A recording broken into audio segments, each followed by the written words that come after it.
ओम सभी को नमस्ते। ओम का उच्चारण ओम।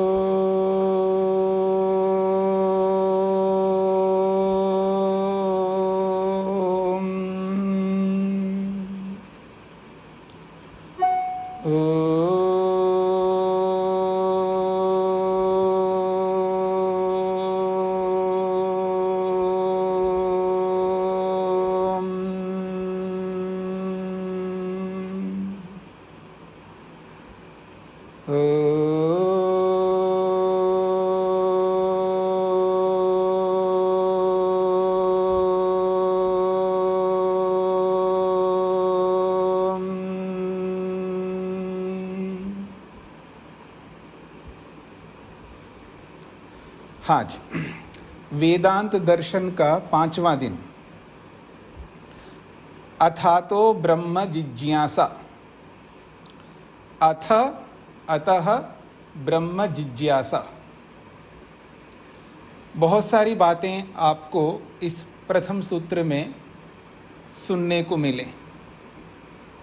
ऐसी बातें मिली है जो प्रत्येक मनुष्य के लिए अत्यंत आवश्यक है, मानव मात्र के लिए। देखिए, ब्रह्म की जिज्ञासा ठीक है, अलग अलग स्तर के लोग अपने अपने स्तर के अनुरूप जिज्ञासा करते ही हैं, लेकिन पूरी दुनिया में कोई ऐसा मनुष्य नहीं मिलेगा कभी ना कभी ब्रह्म की जिज्ञासा नहीं करता हो। वो ब्रह्म शब्द से समझे या किसी भी शब्द से समझे, जो इस सृष्टि का कर्ता, धर्ता, हर्ता, वो तीनों स्वीकार करता हो, कभी ना कभी उसके मन में इस जन्म में नहीं तो किसी न किसी जन्म में कभी ना कभी ब्रह्म को, परमात्मा को, सृष्टिकर्ता को, परमेश्वर को समझने की जिज्ञासा अवश्य होगी। तो ये जो ब्रह्म की जिज्ञासा है, ब्रह्मणः जिज्ञासा, ब्रह्म जिज्ञासा, ब्रह्म की जिज्ञासा, ब्रह्म को जानने की इच्छा, उसे समझने की तमन्ना, उसे पाने की लालसा किस भक्त में नहीं होगी? सभी में होती है। पर प्रश्न ये है कि ये जो जिज्ञासा है, सामान्य जिज्ञासा से काम नहीं चलेगा। चाह रखना, इच्छा रखना सभी करते हैं, सभी को इच्छा होती है। किसमें इच्छा नहीं है? क्योंकि आत्मा का स्वरूप है इच्छा। इच्छा आत्मा का स्वरूप है, उसका नेचर है। आत्मा इच्छा से पृथक अलग नहीं हो सकती। पर वो जो इच्छा है वो किस रूप में होनी चाहिए, इस बात को लेकर के यहाँ पर भाष्यकार ने स्पष्ट किया है। जो रोग हैं, जो वियोग हैं, जो भोगों से मिलने वाले दुख हैं, नाना प्रकार के दुखों से ग्रस्त प्रत्येक मनुष्य होता है, वो राजा हो या रंक हो। ये अलग बात है कि हम जो दुखी होते हैं, अशांत होते हैं, अतृप्त होते हैं, खिन्न होते हैं, परतंत्र अनुभव करते हैं, डर भय से युक्त रहते हैं, वो सदा नहीं होते, कभी कभी बीच बीच में होते हैं। वो जो बीच बीच में आने वाले जो दुख हैं, चाहे वो रोग के रूप में हो, चाहे वो वियोग के रूप में हो, चाहे भोगों से प्राप्त होने वाले हों, या किसी न किसी रूप में हो, पर बीच बीच में तो इनका सामना करना प्रत्येक मनुष्य को करना पड़ता है। अब इन सब संदर्भों को ध्यान में रखते हुए जब व्यक्ति के मन में कुछ विवेक होता है, कुछ वैराग्य होता है, वो किस स्तर का है वो एक अलग बात है, पर होता जरूर है। उसी विवेक से, उसी वैराग्य से हमारे मन में एक जिज्ञासा उत्पन्न होती है, जिसे यहाँ पर ब्रह्म जिज्ञासा के नाम से बोला गया है।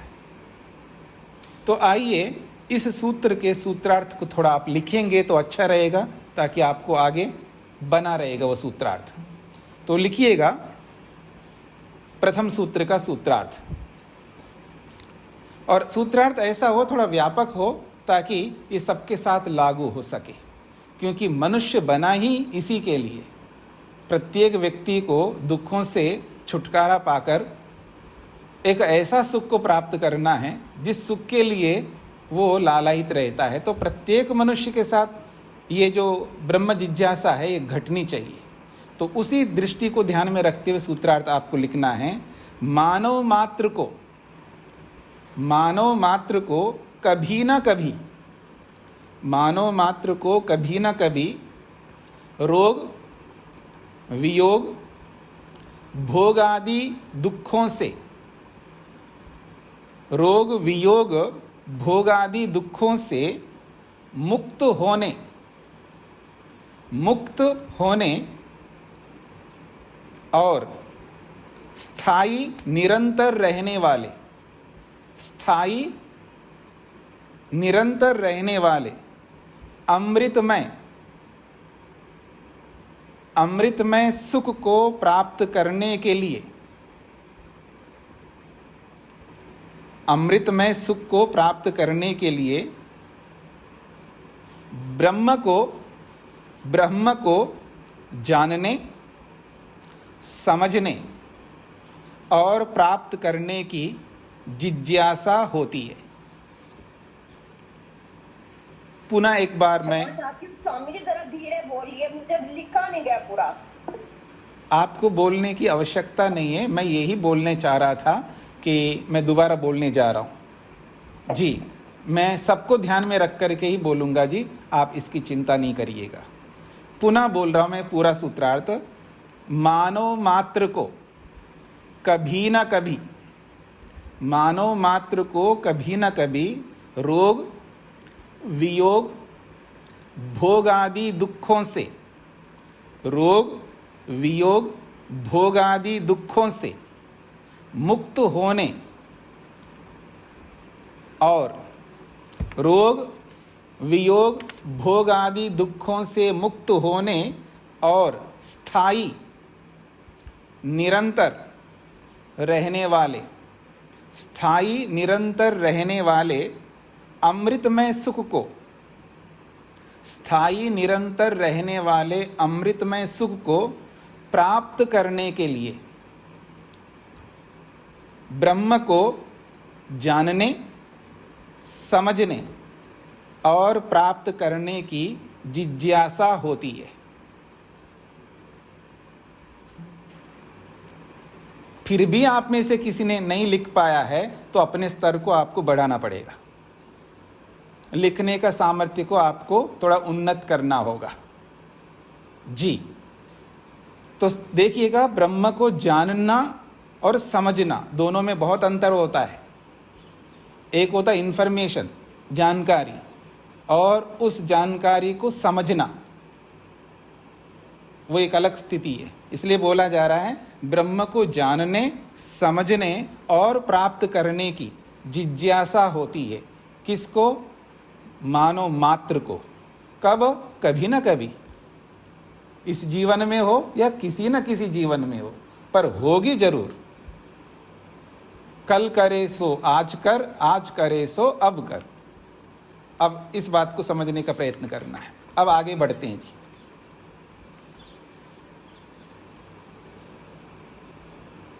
ब्रह्म की जिज्ञासा तो हो गई है जी, आपको भी हो गई होगी। ब्रह्म की जिज्ञासा तो बहुत बड़ी बात है। जैसे किसी को बहुत बड़ी चीज़ को पाना हो, जैसे किसी को आईएएस बनना हो, आईपीएस बनना हो, या किसी को एम्स में जाना हो, मेडिकल में जाकर के, मतलब वो डॉक्टर बनना चाहता है, मेडिकल लाइन में जाकर के, मतलब बड़े स्थान पर जाना चाहता है, तो किसी भी दृष्टिकोण से, किसी भी क्षेत्र में, तो उसको जब बहुत बड़ा जो भार सा जो लगता है प्रारंभ का, जिसको पार कर लेता है, जो टेस्ट को हो या चाहे कोई भी हो, जो आजकल टेस्ट होते रहते हैं ना अलग अलग ढंग से, तो जब उसको पार करता है, उसमें रैंक ले आता है, तो उसको हाँ कुछ तो हुआ ऐसा लगता है उसको, क्योंकि बहुत बड़ी बात है। उसमें उसको ऐसी स्थिति प्राप्त हो जाना, सुनिश्चित कर लेना कि अब मेरे को वो सीट पक्की हो गई, अब तो मेरे को मिलेगी, क्योंकि रैंक ऐसा ही रैंक आया उसको। पर इतने से काम नहीं चलेगा ना, उसके आगे बहुत कुछ करना पड़ेगा। तो ब्रह्म की जिज्ञासा तो हो गई जी, अब आगे क्या करें? उस ब्रह्म को जाने कैसे? आसान नहीं है। ब्रह्म को जानना कोई आसान का काम नहीं है कि ब्रह्म की जिज्ञासा हो गई तो अब ब्रह्म जान ही जाएगा, बहुत मुश्किल हो जाएगा। तो कैसे जाने उस ब्रह्म को?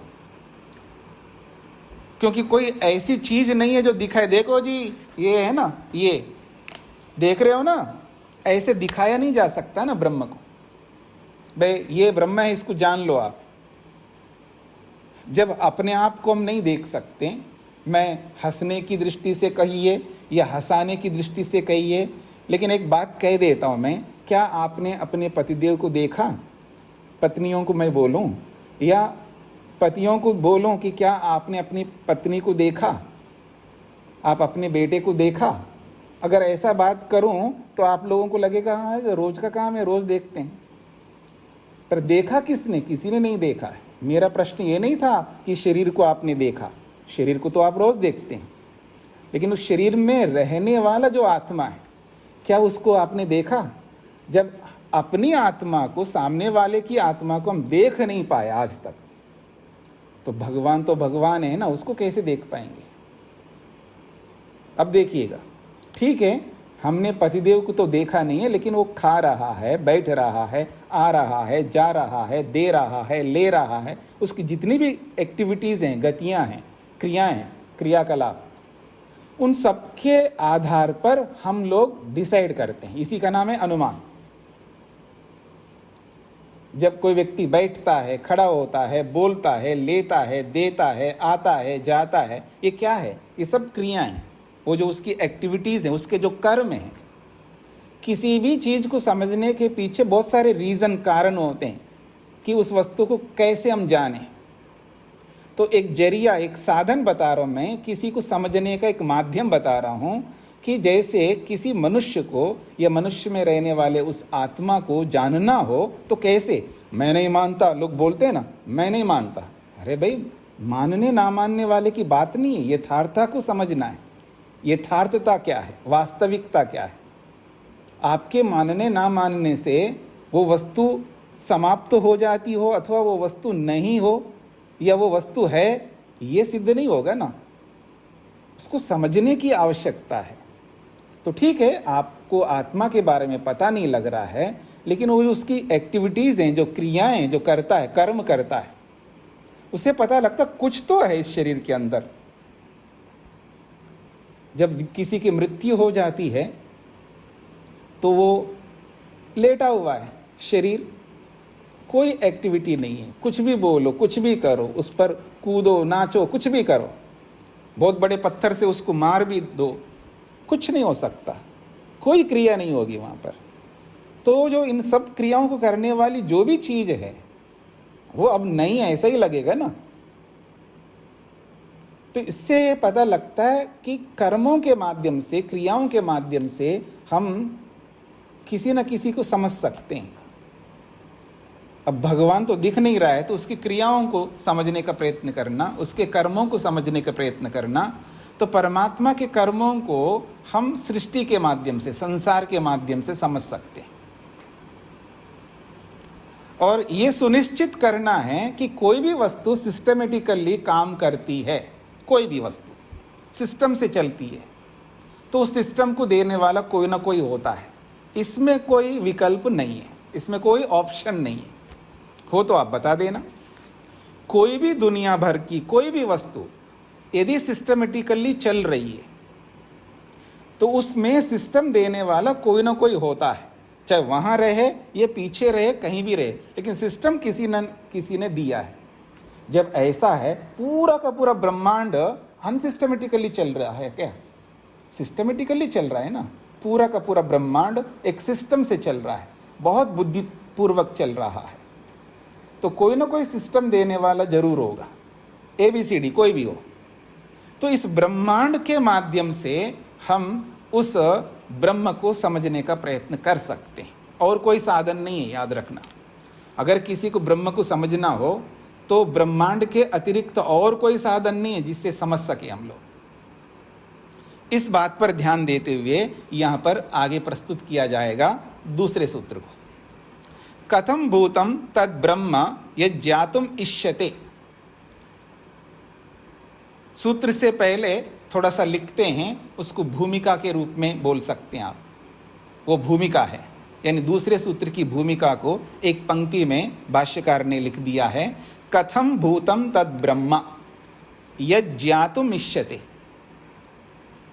तद ब्रह्म, वो जो ब्रह्म है, जिस ब्रह्म की जिज्ञासा हमने की है, वो कथम भूतम, वो किस प्रकार का है, क्या स्वरूप है उसका। जिस ब्रह्म की हमने जिज्ञासा की है उसका क्या स्वरूप है। कथम भूतम का मतलब है कथम भूतम, किस स्वरूप का है, किस स्वभाव का है, क्या लक्षण वाला है। बहुत सारी बातें इस कथम भूतम शब्द में हैं। और यज् ज्ञातुम इष्यते, जिसको जानने की इच्छा हम करते हैं, तद उच्यते, इसी बात को लेकर के सूत्रकार स्पष्ट करते हैं। सूत्र है जन्माद्यस्य यतः। बहुत छोटा सा सूत्र है, महत्वपूर्ण सूत्र है। जन्माद्यस्य यतः, जन्मादि एक शब्द है, जन्मादि, फिर दूसरा शब्द है अस्य, और तीसरा शब्द है यतः। तीन शब्द है, जन्मादि अस्य यतः, मिलाएंगे तो जन्माद्यस्य यतः। अस्य शब्द का अर्थ करते हुए भाष्यकार लिखते हैं समक्षस्य इंद्रिय मनोगोचरस्य प्रत्यक्षादि प्रमाणैः उपलभ्यमानस्य जगतः। अस्य शब्द का अर्थ है जगतः, इस जगत का। वो कैसा जगत है तो कहते हैं समक्षस्य इंद्रिय मनोगोचरस्य। बड़ी अच्छी बात कही जा रही है। जो समक्षस्य का मतलब जो सम्मुख है, आपके सामने खड़ा है, इतना बड़ा लंबा चौड़ा ब्रह्मांड है, नीचे से लेकर ऊपर तक कैसे भी आप देख सकते हैं, दाएं बाएं ऊपर नीचे किसी भी एंगल से आप देखिएगा कितना बड़ा ब्रह्मांड है। तो समक्षस्य, जो समक्ष है, हमारे सम्मुख है, आंखों के सामने विराजमान है। और कैसा है वो, इंद्रिय मनोगोचरस्य, वो जो ब्रह्मांड है दोनों ढंग से हमें प्रतीति उसकी हो रही है। एक इंद्रियों से प्रतीति हो रही है और एक मन से प्रतीति हो रही है। इंद्रिय गोचर और मनोगोचर। गोचर का मतलब है दिखाई देने वाला, अनुभव किए जाने वाला। इंद्रियों से अनुभव में आने वाला अथवा मन से अनुभव में आने वाला, ये जो समक्ष हमारे सामने विराजमान है, ऐसा वो जगत है।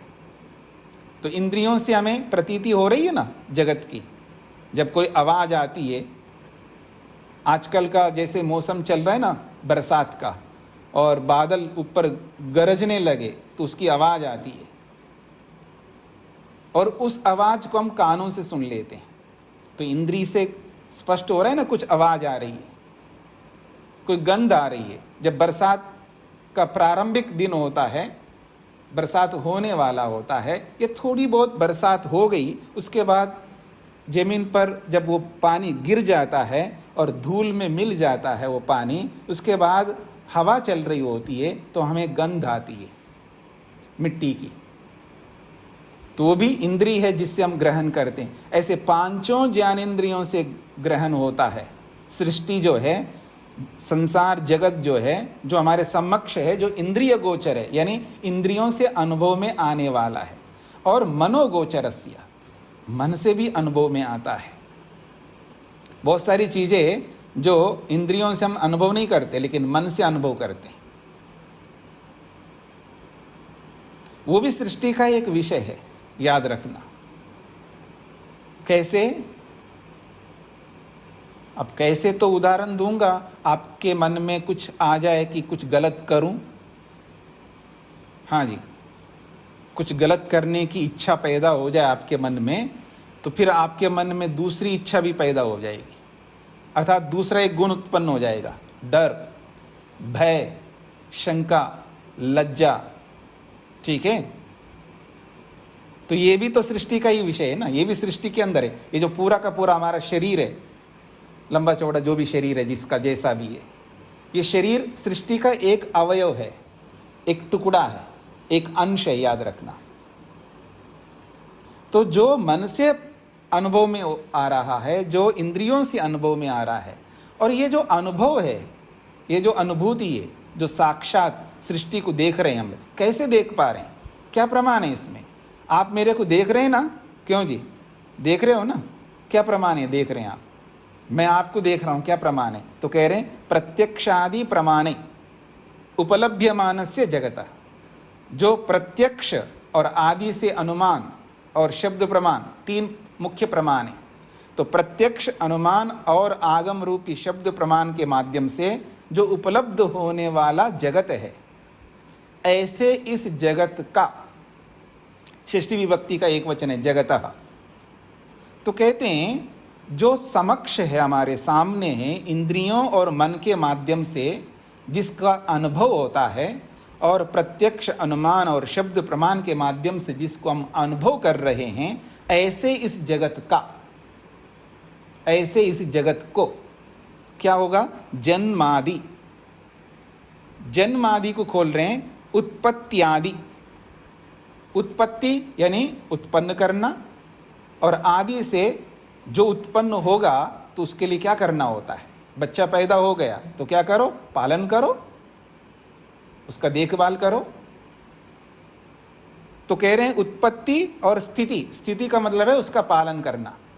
और जब समय आ जाएगा तो शरीर जैसे विनाश को प्राप्त होता है, मृत्यु हो जाती है, तो ऐसे ही संपूर्ण ब्रह्मांड का भी विनाश हो जाएगा।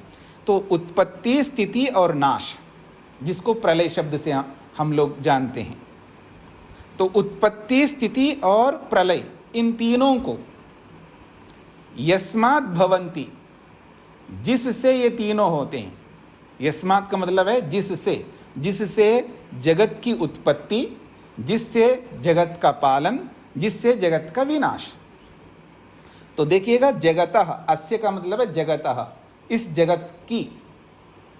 और ये कैसी जगत, कैसा है जगत? तो समक्ष, इंद्रिय गोचर, मनोगोचर से जो हम जान रहे हैं, जो कि प्रत्यक्षादि प्रमाणों के माध्यम से जान रहे हैं, ऐसे जगत की उत्पत्ति, स्थिति और नाश यस्माद्, जिससे, भवन्ति, ये होते हैं, तद ब्रह्म जिज्ञासायाम अभिप्रेतम मंतव्यम।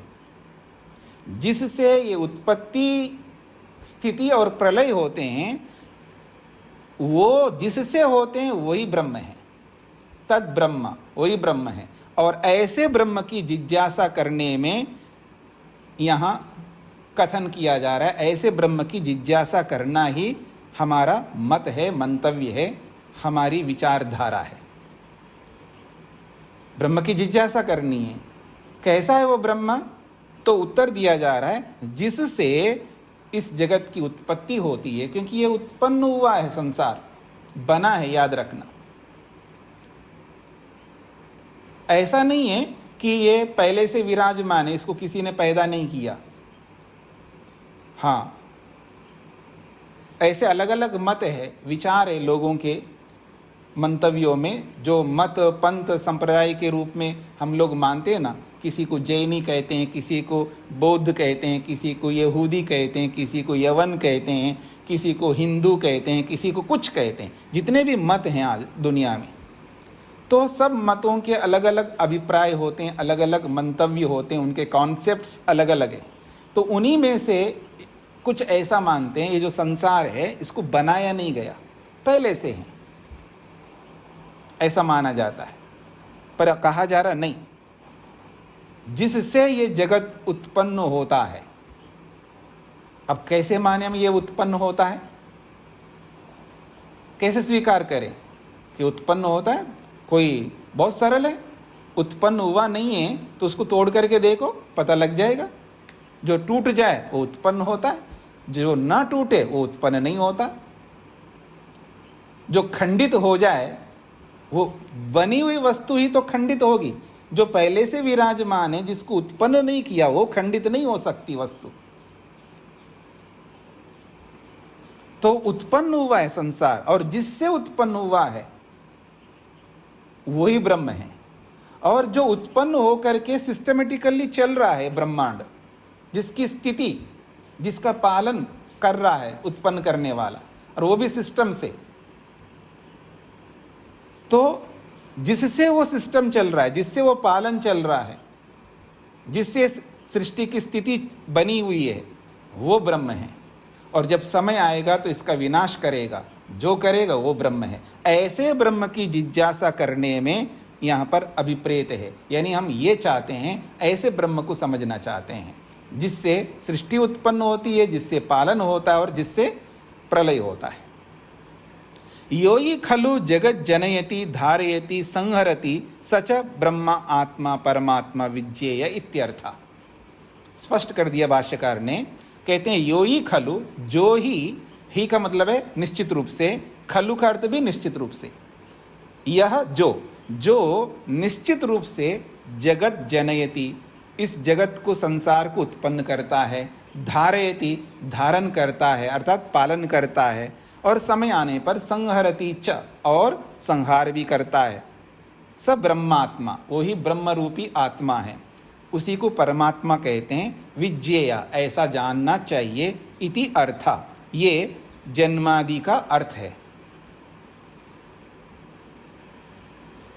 अब कुछ और बातें यहाँ पर स्पष्ट किए जा रहे हैं। अत्र यतः पदम सामान्येन हेतु प्रदर्शनाय अस्ति। सूत्र में जो यतः शब्द है, ये हेतु को बताने के लिए, हेतु का मतलब कारण बताने के लिए यतः शब्द का प्रयोग किया गया है। अत्र इस सूत्र में यतः पदम, जो यतः रूपी जो शब्द है, पद है, सामान्येन, सामान्य रूप से, हेतु प्रदर्शनाय अस्ति, ये हेतु कारण बताने के लिए है। यथा, जैसे कि उदाहरणों से समझाया जा रहा है। यतो अभ्युदय निश्रेयस सिद्धि ही सधर्मः, ये एक सूत्र है, ये वैशेषिक दर्शन का सूत्र है। और दूसरा ही सूत्र है वहाँ वैशेषिक दर्शन में दूसरे स्थान पर। जैसे ये जन्माद्यस्य यतः, ये दूसरा सूत्र है दर्शन का, ऐसे ही यतो अभ्युदय निश्रेयस सिद्धि सधर्मः, ये भी वैशेषिक दर्शन का दूसरा सूत्र है। और इस सूत्र में यतः शब्द आया है, ये भी हेतु कारण को बताने के लिए आया है, ये दिखाने के लिए उदाहरण दिया है। यथा का मतलब है जिससे, अभ्युदय निश्रेयस सिद्धि, दो प्रकार के सुख होते हैं, दो प्रकार की उपलब्धियों को प्रत्येक मनुष्य को प्राप्त करना होता है। एक तो अभ्युदय सुख और एक निश्रेयस सुख। अब ये प्रसंग नहीं है अभ्युदय क्या होता है ये बताने का, पर सांसारिक सुख जो है, सांसारिक सर्वोत्कृष्ट सुख को अभ्युदय सुख कहते हैं। अब वो ये सांसारिक सर्वोत्कृष्ट सुख क्या है, ये व्याख्येय है, एक्सप्लेन करना पड़ेगा इसको। बिना एक्सप्लेन किए इसको नहीं समझ सकते कि अभ्युदय सुख किसे कहते हैं, नहीं तो भ्रांति में रहता है व्यक्ति। मैंने बोला ना, संसार का सर्वोत्कृष्ट सुख। अब सर्वोत्कृष्ट सुख क्या होता है, इसी में बहुत सारी भ्रांतियां हैं। और निश्रेयस का अर्थ होता है मुक्ति सुख। तो कहा जा रहा है जिससे अभ्युदय सुख और निश्रेयस सुख की प्राप्ति होती है, जिससे, किससे, सधर्म, उसी का नाम धर्म है। धर्म किसी चिड़िया का नाम नहीं है, धर्म किसी मत पंथ संप्रदाय का नाम नहीं है। धर्म वो है जिसको सब स्वीकार करते हैं, कोई माने कोई ना माने उसे धर्म नहीं कहते हैं। धर्म वही है जिसको प्रत्येक मानव स्वीकार करे। संसार के सर्वोत्कृष्ट सुख को कौन पाना नहीं चाहता है, दुनिया भर का हर आदमी इसको पाना चाहेगा, सुखी होना चाहेगा। तो इसलिए कहा जा रहा है जिससे अभ्युदय सुख और निश्रेय सुख की प्राप्ति होती है, उसी का नाम धर्म है। तो यहाँ इस उदाहरण में यथा शब्द हेतु कारण को बताने के लिए आया है, ये दिखाया यहाँ पर। फिर आगे बढ़िए, यथाचा, और एक उदाहरण दे रहे हैं। तस्माद यज्ञा सर्व उत ऋचः सामान्य जज्जिरे, ये वेद मंत्र है यजुर्वेद का। तो यस्मात् का मतलब जिससे, प्रसंग चल रहा है परमात्मा का। यस्मात् तस्मात्, जिस परमात्मा से, वो कैसा परमात्मा, यज्ञात, तस्मात् यज्ञात, उस यज्ञ रूपी परमात्मा से। परमात्मा का एक नाम यज्ञ भी है। परमात्मा के अनंत नाम है, अनगिनत नाम है, अनकाउंटेबल नाम है, उनमें से एक नाम है परमात्मा का यज्ञ। यज्ञेन यज्ञम अयजंत देवास्तानि धर्माणि प्रथमान्यासन, ये भी वेद मंत्र का है। यज्ञ से यज्ञ की पूजा की जाती है, एक यज्ञ से एक यज्ञ की पूजा की जाती है। तो एक यज्ञ जो है, चाहे वो ब्रह्म यज्ञ कहो या अग्निहोत्र रूपी देव यज्ञ कहो, इन यज्ञों के माध्यम से यज्ञ की पूजा करते हैं। वो यज्ञ है परमात्मा, क्योंकि उसका नाम यज्ञ है। तो ऐसे ही कहा जा रहा है तस्मात् यज्ञात्, उस यज्ञ रूपी परमात्मा के कारण से ऋचः ऋग्वेद, सामानी, सामवेद, ऐसे चारों वेद जज्जिरे प्रकट होते हैं। ये प्रसंग है वहाँ पर। तो यहाँ पर भी तस्मात् यज्ञात् कह करके, ये जो तस्मात् यज्ञात् जो है, ये भी हेतु कारण को बताने के लिए आए हैं। एक मनुस्मृति का भी उदाहरण दिया है, आदित्यात् जायते वृष्टि। आदित्य कहते हैं सूर्य को, तो आदित्यात् ये भी पंचमी विभक्ति का एक वचन है। तो आदित्यात् ये भी कारण को बताने के लिए आए। वृष्टि का कारण क्या है? आदित्य, सूर्य। तो सूर्य के कारण से वृष्टि होती है, एक कारण बताए। वृष्टि होने के पीछे बहुत सारे कारण होते हैं, केवल सूर्य ही नहीं होता है, पर उनमें से एक प्रमुख कारण सूर्य भी है। तो इसलिए कहा जा रहा है आदित्य रूपी सूर्य से वृष्टि उत्पन्न होती है। ये भी कारण को बताने के लिए आया है। कहा जा रहा है न च स परमात्म देवः केवलम जगता उत्पत्तौ एव हेतु किंतु तस्य धारण संहारयोरपि हेतु। कहते हैं न च स परमात्म देवः, ये जो परमात्मा रूपी देव है, जो दिव्य गुणों से युक्त है, केवल देने का ही काम करता है, कभी लेता नहीं है। लेता नहीं का मतलब अपने लिए कुछ भी नहीं लेता है। देखिए, दो स्थितियां हैं। हम सब मनुष्य ऐसे हैं जो देते हैं तो लेने के लिए देते हैं, याद रखना। कोई भी ऐसा मनुष्य दुनिया में नहीं है जो दे रहा है उसके पीछे उसका मकसद जो है लेना है, वो लेने के लिए दे रहा होता है। ये अलग बात है, वो सांसारिक सुख को लेने के लिए दे रहा है या ईश्वरीय सुख मुक्ति को लेने के लिए दे रहा है, वो एक अलग बात है। पर जो भी मनुष्य कुछ भी देता है, चाहे जैसे मैं पता नहीं आपसे सबसे ज़्यादा स्वार्थी हो सकता हूँ। मैं, आप स्वार्थी हैं, मैं मना नहीं कर रहा हूँ, आप भी एक से बढ़कर एक स्वार्थी लोग हैं आप में से, लेकिन आप सबसे अधिक स्वार्थी मैं भी हो सकता हूँ, क्योंकि हर आदमी अपने आप को मानता है ना। तो मैं भी मानता हूँ स्वार्थ में भी, मैं भी क्या बोलते हैं आप, नंबर 1 ऐसा भी बोल सकता हूँ। तो ये जो स्वार्थ है वो अलग अलग होता है ना। किसी को मुक्ति का स्वार्थ होता है, किसी को संसार का स्वार्थ होता है, संसार के वैभवों को प्राप्त करने का स्वार्थ है, तो किसी को मुक्ति का स्वार्थ है। मैं ऐसे ही मुफ्त में नहीं पढ़ा रहा हूँ आपको, मेरा स्वार्थ है, मेरे को मुक्ति चाहिए, ठीक है ना। तो मैं जो दे रहा हूँ या आप जो दे रहे हैं, तो उसके पीछे स्वार्थ है, कुछ प्राप्त करने के लिए। हम देव बन सकते हैं पर लेने के लिए देव बनते हैं, पर परमात्मा ऐसा नहीं है, उसको कुछ नहीं चाहिए, वो तो सब कुछ है उसके पास में, और हम कुछ दे नहीं सकते परमात्मा को। इसलिए वो जो परमात्मा देव है, केवल वो इस संसार को उत्पन्न करने का कारण नहीं है, किंतु तस्य धारण संहारयोरपि हेतु, संसार को उत्पन्न करके धारण भी करता है। आप लोग जब धर्म ग्रंथ पढ़ेंगे ना, यानी वेदांगों में एक बहुत बड़ा अंग है जिसका नाम है कल्प। शिक्षा, व्याकरण, निरुक्त, छंद, ज्योतिष और कल्प, 6 अंगों में एक बहुत बड़ा अंग है कल्प। उस कल्प में बहुत सारे ग्रंथ होते हैं, उसमें एक ग्रंथ है धर्म ग्रंथ। तो धर्म ग्रंथों में लिखा है कि ये मेरी माँ है, ये मेरे पिता है, ठीक है ना। हाँ ठीक है, आपने पैदा किया इसलिए माँ नहीं होती है कोई, पैदा करने मात्र से कोई माँ नहीं होती है, पैदा करने मात्र से कोई पिता नहीं होता है। फिर कैसे होते हैं? मातृमान, पितृमान, आचार्यवान पुरुषो वेदः। वो कहते हैं माता वाला यदि वो है, यानी उस पुत्र पुत्री में मातृत्व आया हो, यानी माता का गुण आया हो, पिता का गुण आया हो, या गुरु आचार्य का गुण आया हो, तब वो माँ है, तब वो पिता है, तब वो गुरु है, अन्यथा नहीं है। केवल पैदा करने मात्र से नहीं होते।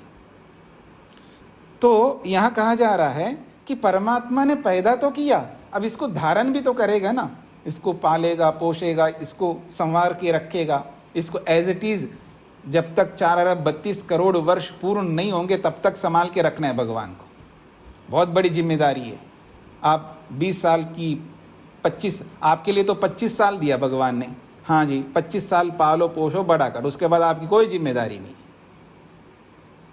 जब बच्चा पैदा होता है तो पैदा होने से लेकर के 25 साल तक, हो सकता है आजकल कोई 25 से 30 35 साल तक रहते हैं, कोई 40 साल तक भी रहता है, तो चाहे 25 से लेकर 40 साल तक आपकी जिम्मेदारी है, उसके बाद आपकी कोई जिम्मेदारी नहीं रहती, कर्तव्य मुक्त हो जाते हैं। पर भगवान ऐसा नहीं है, 4 अरब 32 करोड़ तक कर्तव्यों से युक्त है, वो धारण करता है संसार को और समय आने पर संहार भी करता है। तो भगवान केवल उत्पन्न ही नहीं करता, उस संसार को धारण और संहार भी करता है।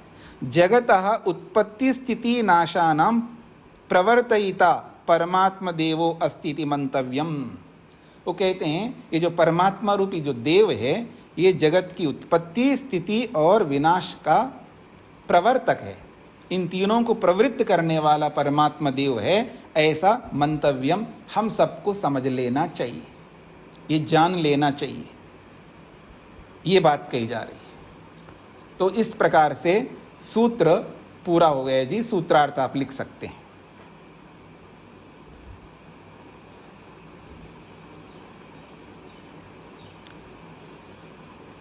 सूत्रार्थ है इस प्रत्यक्ष संपूर्ण ब्रह्मांड को, इस प्रत्यक्ष संपूर्ण ब्रह्मांड को, या की लिख दीजिएगा, इस प्रत्यक्ष संपूर्ण ब्रह्मांड की उत्पत्ति स्थिति और प्रलय, इस प्रत्यक्ष संपूर्ण ब्रह्मांड की उत्पत्ति स्थिति और प्रलय जिससे होता है, इस प्रत्यक्ष संपूर्ण ब्रह्मांड की उत्पत्ति स्थिति और प्रलय जिससे होता है वह ब्रह्म है, वह ब्रह्म परमात्मा देव है।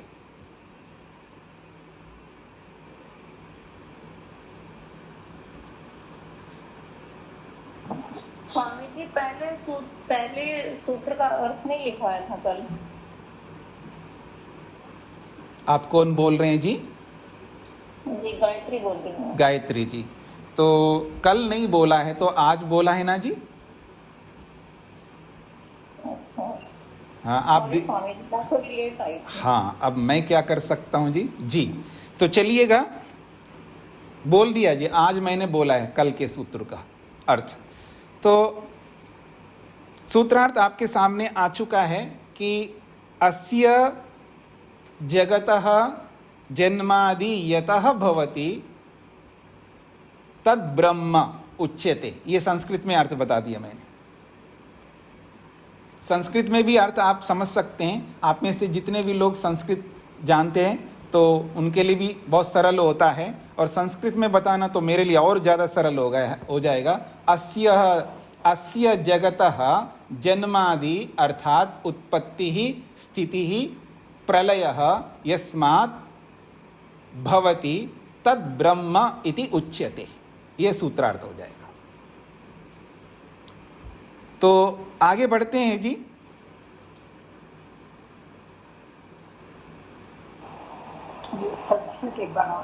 संस्कृत में एक बार और बोलूं।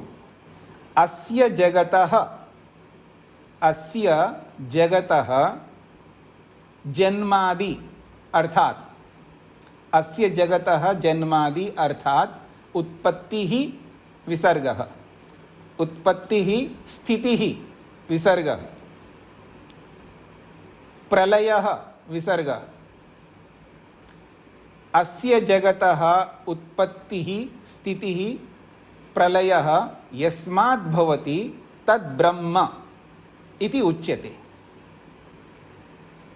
आगे बढ़ता हूं मैं। कथम ज्ञायते कथम वा वक्तुम शक्यते यदस्य जगतो जन्मादि हेतुर ब्रह्मात्मा परमात्मा अस्तिति उच्यते। दूसरे सूत्र में तो स्पष्ट कर दिया है। दूसरे सूत्र में जो स्पष्टीकरण दिया है ये अनुमान प्रमाण को ध्यान में रखते हुए किया है। जो दूसरा सूत्र है जन्मादि अस्या यतः, ये इसका सार है परमात्मा को यानी ब्रह्म को जगत का कारण बताया गया है। और प्रमाण क्या है? अनुमान।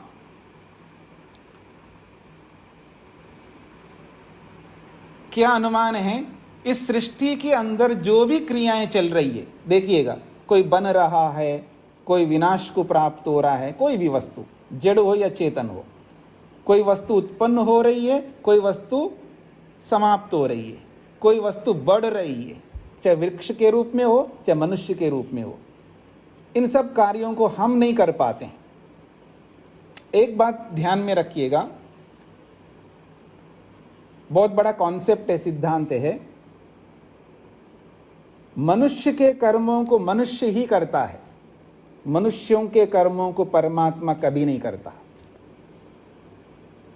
सिद्धांत को समझने का प्रयत्न करिए। बीच में केवल मैं सूत्र नहीं पढ़ाऊंगा, बीच में कुछ सिद्धांत भी ऐसे आएंगे तो उनको भी आपको समझना है। मनुष्य के जितने भी कर्म हो सकते, जो भी मनुष्य के योग्य करने योग्य हैं, मनुष्य के किसी भी कर्म को परमात्मा नहीं करता। और परमात्मा के जो भी कर्म होंगे उन कर्मों को मनुष्य कभी नहीं कर सकते।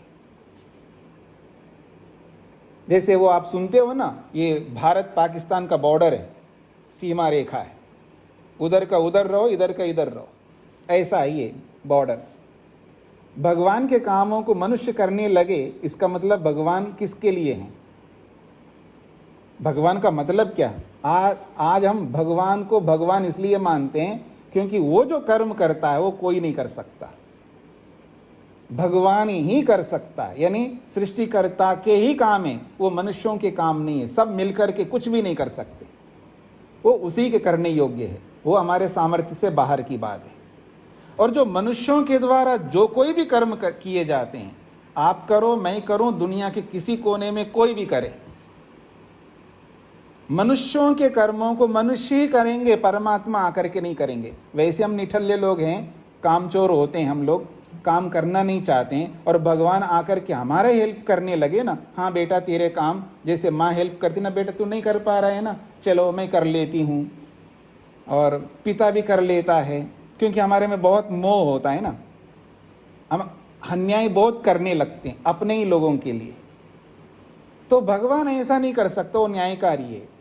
तेरा कर्म तेरा काम, तेरे कर्म को तू ही जान, मैं बीच में नहीं आ सकता। पहले से बोल दिया मैंने, मेरे काम मैं करूंगा, आपके काम आप करिएगा। तो यहाँ पर जन्माद्यस्य यथा सूत्र के माध्यम से, अनुमान प्रमाण के माध्यम से स्पष्ट किया है। तो और भी स्पष्ट करना चाह रहे हैं कि केवल इतनी सी बात नहीं है, और भी हम समझ सकते हैं परमात्मा ही इस संपूर्ण सृष्टि का उत्पन्न करने वाला है, और इसका पालन पोषण करने वाला है, और विनाश करने वाला भी है। तो कहते हैं कथम ज्ञायते कथम च वक्तुम शक्यते, कैसे हम जाने, कैसे हम ये कह सके। ये बोला जा रहा है कथम ज्ञायते, मतलब कैसे जान सकते हैं हम लोग। कथम व वक्तुम शक्यते, कैसे हम जान सकते हैं। यद अस्य जगतः, जो कि इस संपूर्ण जगत का जन्म और इसकी स्थिति और इसका जो प्रलय है, इसका हेतु कारण ब्रह्म परमात्मा है। ये कैसे हम जान सकते हैं? इस बात को लेकर के उच्यते उत्तर दिया जा रहा है। सूत्र है शास्त्र योनित्वात्, बहुत महत्वपूर्ण सूत्र है। शास्त्र योनित्वात्, शास्त्रम वेदः, योनिः कारणम प्रमाणम अस्य इति शास्त्र योनिः। बहुत अच्छी बात कही जा रही है। देखिए, आप में से जो भी संस्कृत जानते हैं उनके लिए बहुत उपयोगी है। ये जो संस्कृत है, इतनी सरल संस्कृत है, कोई भी समझ सकता अगर संस्कृत आती है तो मेरे को ज़्यादा व्याख्या करनी नहीं पड़ेगी।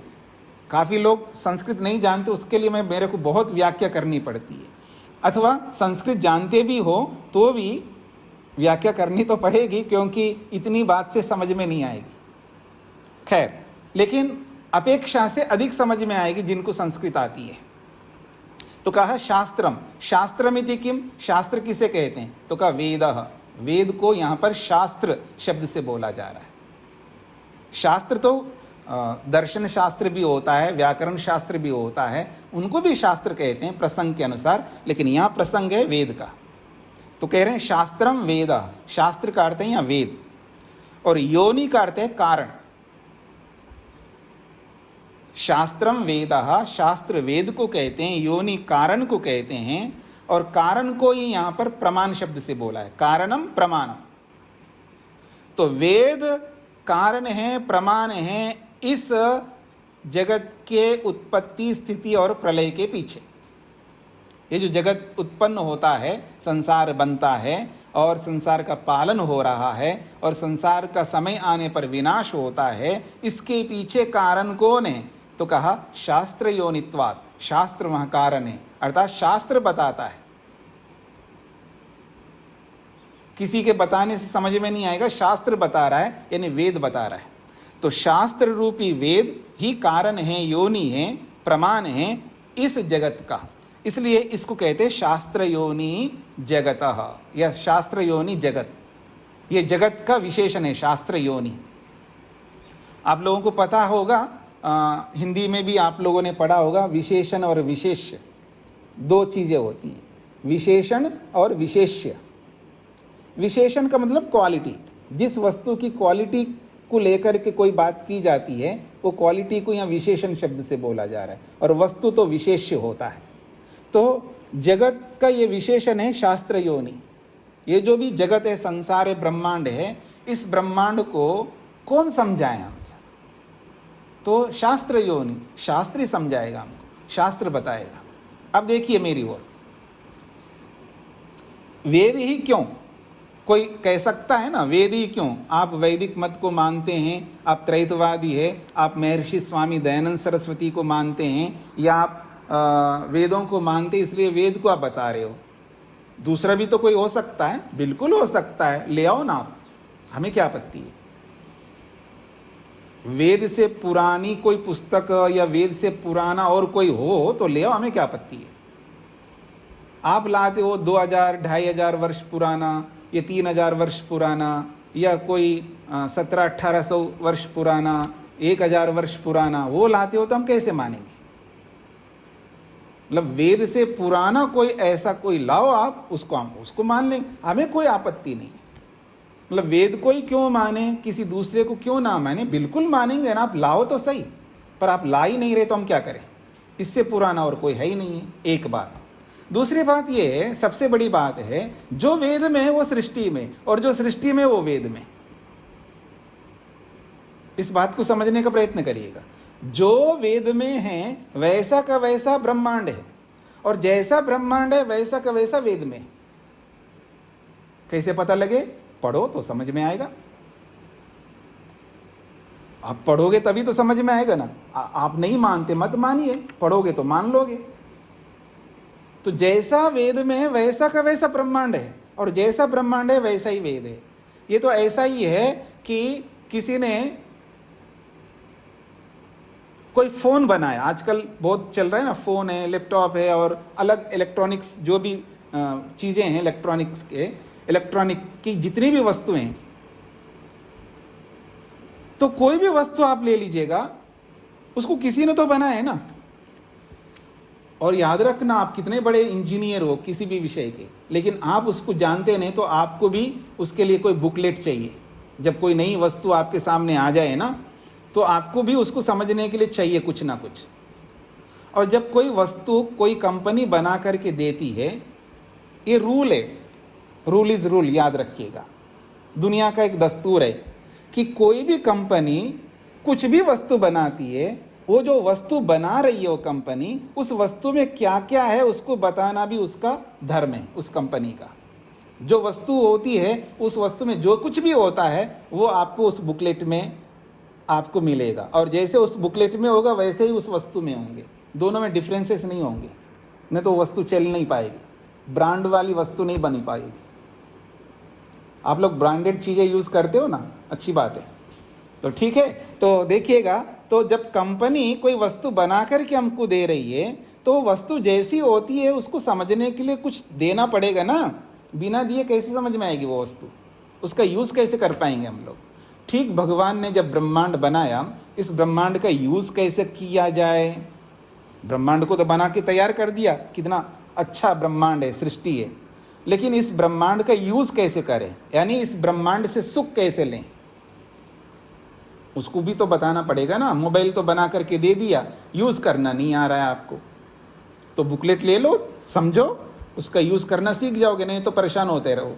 मैं कहता हूँ माइक्रोफोन को म्यूट करो, अब म्यूट नहीं कर पा रहे हैं, अब मैं क्या करूँ, ठीक है ना। तो थोड़ा समझ लो, जो जो समझना है आपके लिए, सब समझने की बात नहीं कर रहा हूँ मैं, सारे सॉफ्टवेयर्स को समझ लो ये नहीं कहना चाह रहा हूँ, लेकिन जो आपके प्रयोग के लिए जो अत्यावश्यक है उतना तो समझ लो। तो कोई भी वस्तु किसी भी कंपनी बना करके देती है तो उसको समझाना सिखाना तो पड़ेगा। तो ठीक इसी प्रकार से भगवान ने जब संसार को बनाया तो उसने भी एक बुकलेट दिया थी। वो बुकलेट छोटा मोटा नहीं है, बहुत बड़ा है, क्योंकि इतना बड़ा ब्रह्मांड है, उसको पूरा को समझने के लिए हमें वेद दे दिया है। और जैसा वेद में लिखा हुआ है वैसा ही ब्रह्मांड में है, और जैसा ब्रह्मांड में वैसा ही वेद में है। इसलिए कहा जा रहा है ब्रह्म को समझाने के लिए ये वेद कारण हैं, क्योंकि वेद के माध्यम से ब्रह्म समझ में आता है, ये बात कही जा रही है यहाँ पर। तो आइए देखिएगा, शास्त्रम वेदा, शास्त्र वेद कहलाता है। योनि कारणम, योनि का अर्थ कारण है, और उसी कारण को प्रमाणम शब्द से बोला है। तो कारणम प्रमाणम अस्य शास्त्र योनि, अस्य का मतलब है इस जगत का, शास्त्र योनि वो कारण है, शास्त्र ही कारण है इस जगत को समझने के लिए। अब थोड़ा भाषा की दृष्टि से बोला है, शास्त्र योनि तो एक शब्द है, तस्य भाव शास्त्र योनित्वम, ये व्याकरण का विषय है। तस्य भाव का मतलब शास्त्र रूपी कारण का होना, इसी को शास्त्र योनित्वम कहते हैं। जैसे मनुष्य और मनुष्यता, मनुष्य में मनुष्यत्व का होना, जब मनुष्य में मनुष्यत्व होता है तो उसको कहते हैं मनुष्यता, मनुष्यपन। तो ऐसे ही शास्त्र योनि में शास्त्र योनित्व है, उसी को शास्त्र योनित्वम शब्द से बोला है। ये व्याकरण का विषय है, अगर आप में से किसी को समझ में नहीं आता है तो छोड़ दीजिए, कोई बात नहीं है। तो कहा है तस्मात् शास्त्र योनित्वात् शास्त्र प्रमाणकत्वात्, तस्मात् इसलिए हम कहना चाहते हैं यहाँ शास्त्र ही कारण है, योनि का मतलब कारण, शास्त्र योनित्वात् अर्थात शास्त्र प्रमाणकत्वात्, शास्त्र ही यानी वेद ही यहाँ पर प्रमाण है इस जगत की उत्पत्ति, स्थिति और प्रलय के पीछे कौन है, ब्रह्म है, इस बात को समझाने के लिए वेद प्रमाण है, ऐसा कहना चाहते हैं। जगत जन्मादि हेतु ब्रह्म परमात्मा इति वेदः प्रमाणयति, इसी बात को स्पष्ट कर रहे हैं भाष्यकार। जगत जन्मादि हेतु ब्रह्म, इस जगत के सृष्टि के उत्पत्ति स्थिति प्रलय के पीछे जो कारण है वो ब्रह्म रूपी परमात्मा है, ये बात वेदः प्रमाणयति, इस बात को वेद प्रमाणित करता है। तद यथा, जैसा कि अब वेद के कुछ उद्धरण दिए हैं यहाँ पर भाष्यकार ने। द्यावा भूमि जनयन देव एकः, ये ऋग्वेद का वचन है। वो कहते हैं देव एका, जो परमात्मा है वो एक है, अकेला है, 2 4 5 10 20 नहीं है, सैकड़ों नहीं है, बहुत सारे भगवान हैं। देखो जी ऐसी बात है जी, मैं तो सभी भगवानों को मानता हूँ। अरे भाई एक ही भगवान है तो सभी कहाँ से आ गए?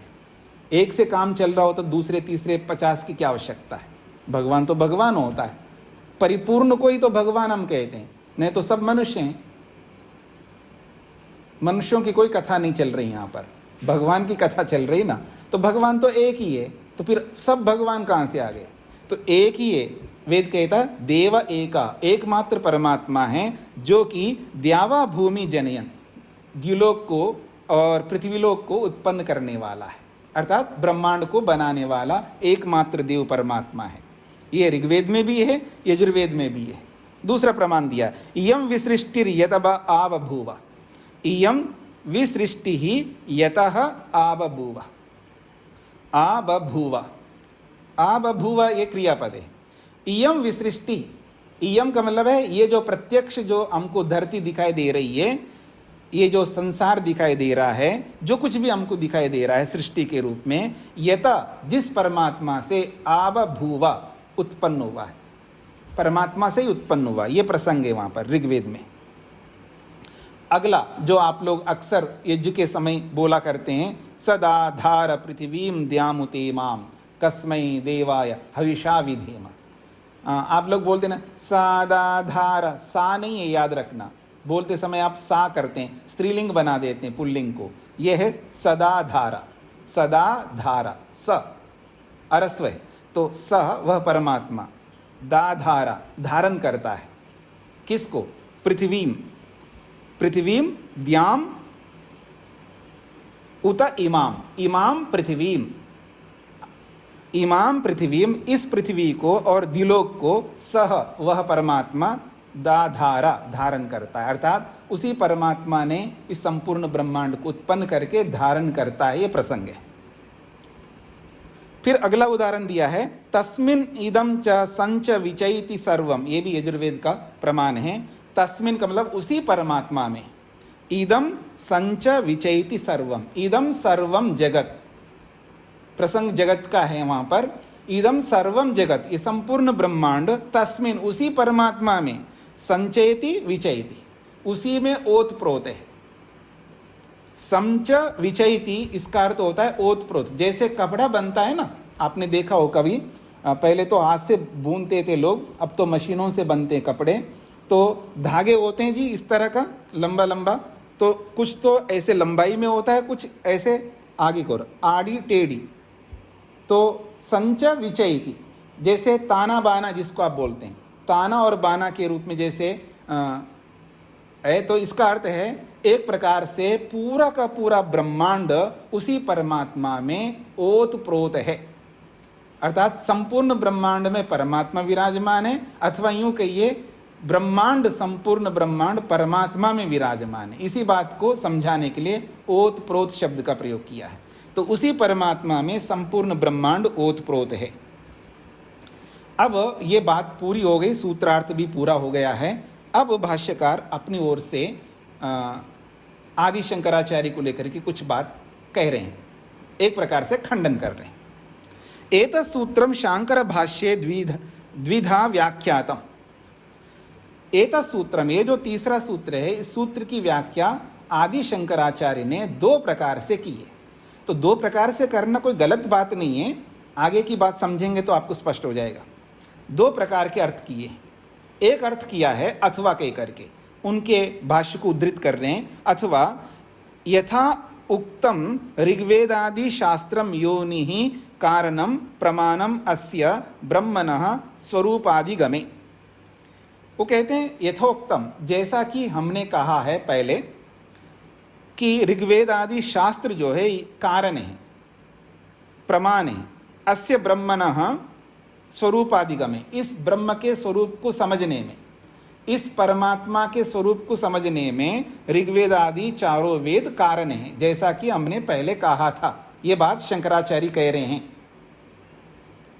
शास्त्रम उदाहरितम पूर्व सूत्रे, और पूर्व सूत्र का मतलब है दूसरे सूत्र में, हमने शास्त्र का भी उदाहरण दिया है, यानी दूसरे सूत्र में। ये बातें सारी शंकराचार्य लिख रहे हैं, उनको यहाँ पर उद्धृत किया है। और शास्त्र वेद को बताया इन्होंने, ऋग्वेद आदि जो शास्त्र है ये वेद को बताया, और उदाहरण दिया है ये तो वा इमानि भूतानि जायन्ते ये न जातानि जीवन्ति, ऐसा एक प्रमाण दिया है। और ये प्रमाण उपनिषद का है। अब भाष्यकार अपनी बात कर रहे हैं, आश्चर्यम ही खलु ब्रह्मणः स्वरूपादिगमे शास्त्रम ऋग्वेदादि प्रमाणम उच्यते किंतु प्रमाणत्वेन न उपस्थाप्यते। अब यहाँ पर खंडन कर रहे हैं भाष्यकार, जब कोई व्यक्ति चुंगल में फंस जाता है ना, तो उसको अच्छी तरह उसको दिखा देते हैं भाष्यकार।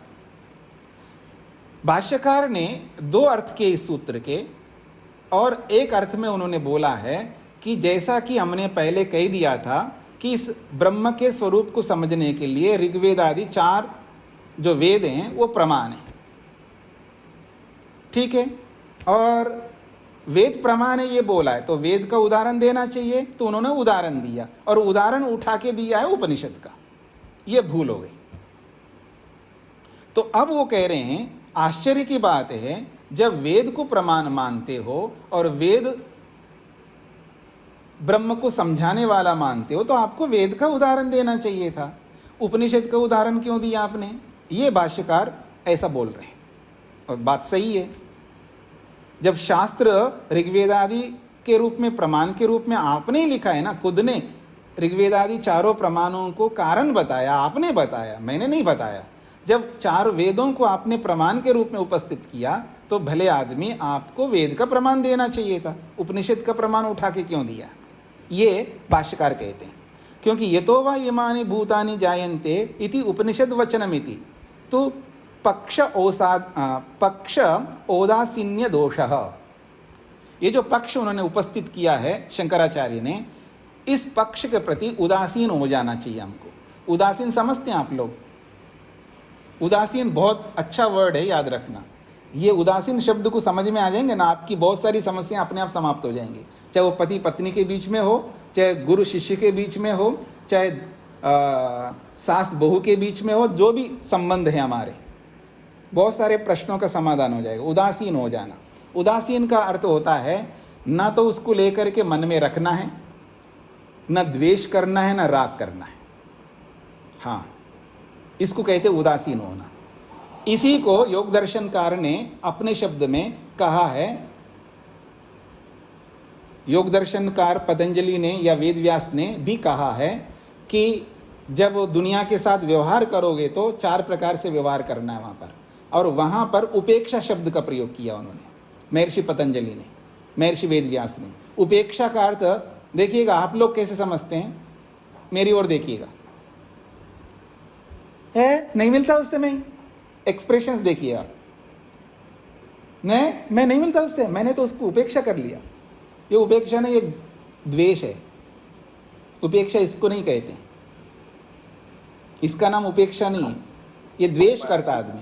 महर्षि पतंजलि ने जो योग दर्शन में कहा है, वो जो 4 बातें कही है, उस आधार पर उपेक्षा करेंगे कि जो चीज हमारे अनुकूल नहीं लगे, हमारा योगाभ्यास भंग करे, उसकी उपेक्षा करना चाहिए। हाँ, उपेक्षा का मतलब है उसी को यहाँ उदासीन शब्द से बोला जा रहा है।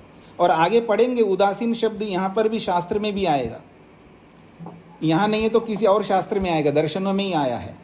तो उदासीन का मतलब है उपेक्षा करना। उपेक्षा का अर्थ होता है ना तो हम उस सामने वाले व्यक्ति से राग करेंगे और ना द्वेष करेंगे। हाँ, याद रखना, द्वेष भी नहीं करेंगे, राग भी नहीं करेंगे, दोनों से परे, यानी न्यूट्रल रहना, जिसको आप कह सकते हैं, सामान्य रहना। ना राग है जी, ना द्वेष है, ना धिक्कारेंगे और ना उसके साथ चिपक करके रहेंगे, इसी का नाम उदासीन है, इसी को उपेक्षा कहते हैं। तो समय आपका हो गया, ज़्यादा हो गया, तो इसको मैं यहीं पर विराम देता हूँ। बाकी बातें हम सोमवार करेंगे। प्रत्येक रविवार को आपको अवकाश रहेगा। आप लोग पूछते रहते हैं, मेरे को मैसेज करते हैं कि 7 दिन चलेगा, तो उत्तर दे रहा हूँ कि प्रत्येक रविवार को अवकाश रहेगा। सोमवार को हम लोग मिलेंगे, जो बची हुई बातें हम सोमवार को समझेंगे। ओम का उच्चारण। स्वामी जी, ये मंडे को जन्माष्टमी का उत्सव है क्या? जी, जन्माष्टमी का उत्सव है। हाँ, हमारे यहाँ वानप्रस्थ की दीक्षा हम दे रहे हैं हमारे मित्र को, तो वो हमारे यहाँ उत्सव होगा जी। जी जी, वो लाइव होगा, आप देख सकते हैं। हमारा वानप्रस्थ साधक आश्रम के नाम से चैनल है, उसमें आप देख सकते हैं जी। पर लिंक कोई नहीं है, आप वानप्रस्थ साधक आश्रम टाइप करो यूट्यूब में जा कर के, आपको मिल जाएगा, और फिर उसको सब्सक्राइब कर लीजिएगा और देख लीजिएगा। और 10 बजे से चलेगा, 10 बजे से 12 तक, सुबह 10 से 12। मैंने पोस्ट किया है, आप देखिएगा। आपका जो ग्रुप है वेदांत ग्रुप, उसमें मैंने पोस्ट किया है, उसमें सब लिखा हुआ है, उसको आप देखिएगा। जी, मेरा गलती से लैप्स हो गया है, जोड़ लेना।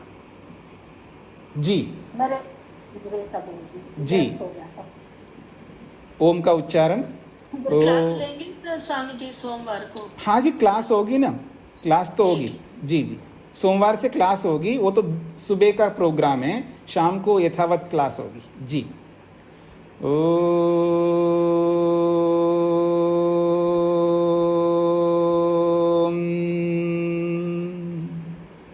ओम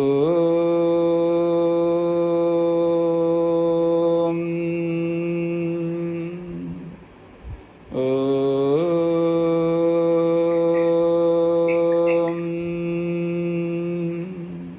सभी को नमस्ते। धन्यवाद स्वामी। नमस्ते स्वामी जी।